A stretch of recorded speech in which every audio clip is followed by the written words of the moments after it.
अस्सलाम वालेकुम। Doctor Arshad veterinary clinic YouTube channel पे वेलकम। मौसम गर्मा तकरीबन अपनी शिद्दत की तरफ जाता जा रहा है। इस मौसम में जितनी मर्जी अच्छी मैनेजमेंट आप कर लें, अगर उसके साथ साथ आपके पास कुछ ऐसे प्रोडक्ट्स मौजूद हैं तो आपसे अगर छोटी मोटी मिस्टेक भी हो जाए, अगर बाहर हीट स्ट्रोक बहुत ज़्यादा हो जाए, टेम्परेचर बहुत ऊपर चला जाए, तो कम अज़ कम चिकन्स की अमवात नहीं होती, बर्ड्स की मोटेलिटीज़ नहीं होती।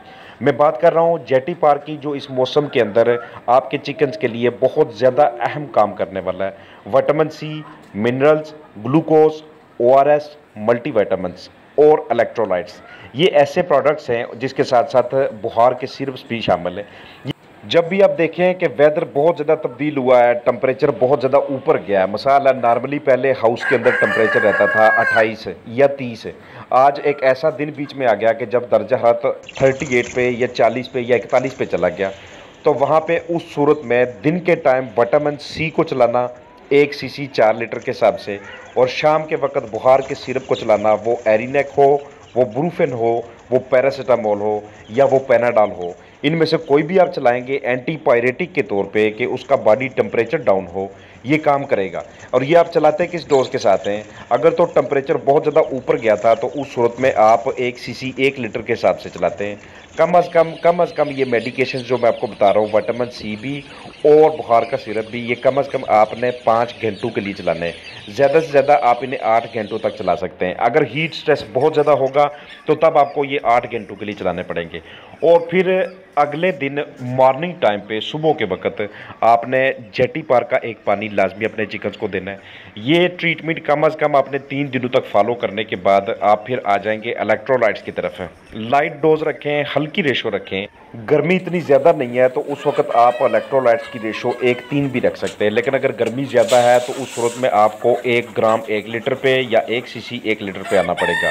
ये भी आपको कम अज़ कम 5 से 8 घंटों के लिए मुनासिब यही होता है कि आप 8 घंटों के लिए इनका पानी दें। और फिर जब इनका भी 3 दिन मुकम्मल हो जाएं, अब आप देखें कि मौसम अगर नॉर्मल हो रहा है तो कुछ भी चीज़ पानी के अंदर चलाने की ज़रूरत नहीं है। लेकिन अगर फिर से हीट स्ट्रोक ज़्यादा होता जा रहा है तो उस सूरत में आपने अब आ जाना मल्टीविटामिन्स की तरफ। ये जितनी भी चीज़ों का मैं आपके साथ जिक्र करता जा रहा हूँ, ये आपके चिकन्स की जो एनर्जी दरअसल वेस्ट हुई होती है उस मौसम के दौरान, उस हीट स्ट्रोक के दौरान, उसको बहाल करने में बहुत ज़्यादा हेल्पफुल होते हैं। मल्टीविटामिन्स की मुख्तलिफ डोजेज है, मुख्तलिफ रेशोज़ है उनकी। ये डिपेंड ये करता है कि आप कौन सा मल्टीविटामिन इस्तेमाल कर रहे हैं। आप डावन कंपनी का मल्टीविटामिन इस्तेमाल कर रहे हैं तो वो आप 1:8 से चलाएंगे। आप AMC कंपनी का चला रहे हैं तो वो आप 1:4 से चलाएंगे। किसी और कंपनी का है तो उसके ऊपर डोज रिकमेंड होगी कि किस डोज के साथ आपने इसको चलाना है। इसके अलावा जब भी आप बहुत ज़्यादा हीट स्ट्रोक देखते हैं उस सूरत में आप 1:3 की रेशो से ग्लूकोज का इस्तेमाल करते हैं। कोशिश ये कीजिएगा कि मॉर्निंग टाइम में इस्तेमाल करें। ग्लूकोज और ORS, ये दो ऐसी चीज़ें हैं कि ये हमेशा तब इस्तेमाल होती हैं जब आपके चिकन्स बहुत ज़्यादा हीट स्ट्रेस को फेस करते हैं, बहुत ज़्यादा हीट स्ट्रोक को फेस करते हैं। फीड खाना बिल्कुल ही कम कर देते हैं, वो ऐसे लगता है कि जैसे ये निढाल होते जा रहे हैं, इनके अंदर एनर्जी का लेवल कम होता जा रहा है। ग्लूकोज को आप इस्तेमाल करते हैं, पहले दिन आप अगर 1:1 से इस्तेमाल करते हैं, दूसरे दिन आप उसको 1:2 से, तीसरे दिन आप 1:3 से इस्तेमाल करते हैं। लेकिन अगर हीट स्ट्रोक कम नहीं हो रहा, गर्मी की शिद्दत कम नहीं हो रही, तो आप 1:1 से ही जारी रखेंगे, लगातार 3 से 4 दिनों से जारी रखेंगे। और शाम के वक्त आप जो पानी देंगे, आप उन्हें ORS का मतलब क्या होता है कि ये इस्तेमाल उस वक्त होता है कि जिस वक्त जिस्म बिल्कुल डिहाइड्रेट होना शुरू हो जाए। ORS ओरल रिहाइड्रेशन सोल्यूशन का नाम है। ये उस वक्त काम करता है कि जिस वक्त मुंह के अंदर, बॉडी कैविटी के अंदर काफ़ी ज़्यादा पानी की कमी हो गई हो, तो इस सूरत में आप ORS का इस्तेमाल करते हैं। इसे भी आप 1 ग्राम 1 लीटर के हिसाब से लगातार 3 से 4 दिनों के लिए यूज़ करते हैं। इन केस के बाहर हीट स्ट्रोक बहुत ज़्यादा हो, हीट स्ट्रेस बहुत ज़्यादा हो, गर्मी बहुत ज़्यादा हो। और इसके अलावा आप अगर पानी के अंदर चीनी के साथ नमक का इस्तेमाल करते हैं तो ये भी इलेक्ट्रोलाइट्स का काम करते हैं। साथ अगर आपको पंसार से पोटाशियम मिल जाता है तो उसको भी ऐड करने से इलेक्ट्रोलाइट्स का सोर्स बन जाता है। ये घरेलू पैमाने पर इलेक्ट्रोलाइट्स तैयार हो जाते हैं, इस पर मैंने वीडियोस भी बनाई हुई हैं।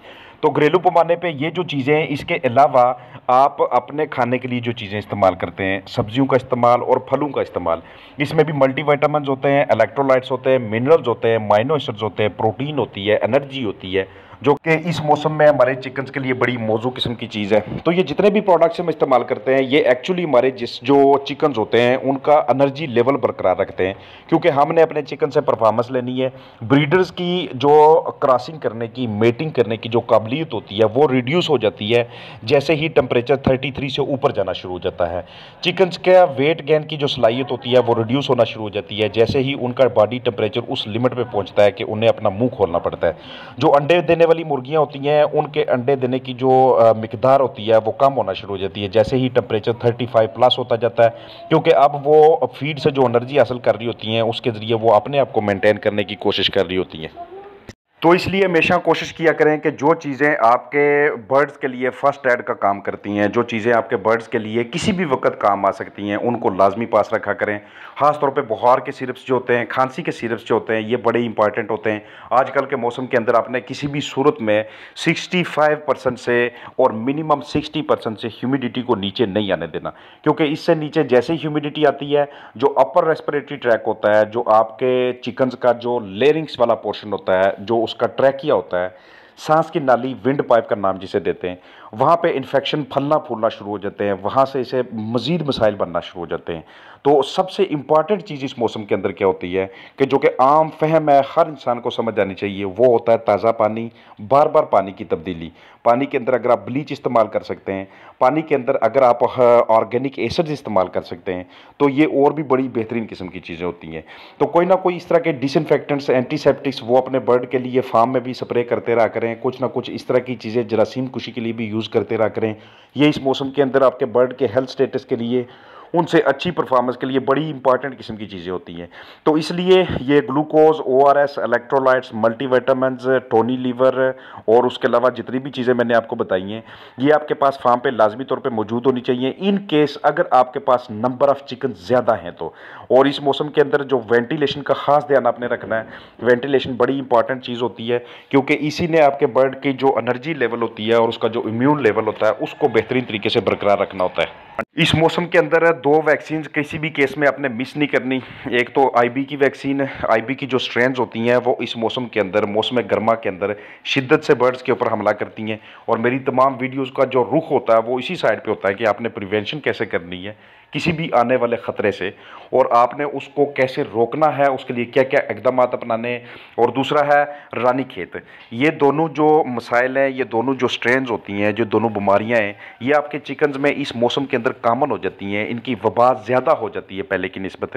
लिहाजा इनकी जो लाइव वैक्सीन होती हैं, इनको वक्तन फ़ौक्तन करते रहना और अपने बर्ड के टाइटर वो अच्छे बनाए रखना, ये आपका सबसे अहम फरीज़ा आता है इस मौसम के अंदर।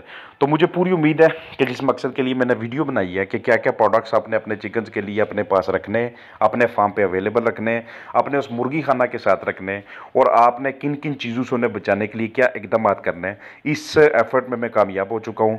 हमेशा इन चीज़ों को अपने पल्ले बांध के रखना है, और ये वाले प्रोडक्ट्स आपने जो सस्ते पैमाने पर दस्तयाब होने वो अपने पास लाजमी रखने हैं। अपना ख्याल रखिएगा। फ़ी अमान अल्लाह।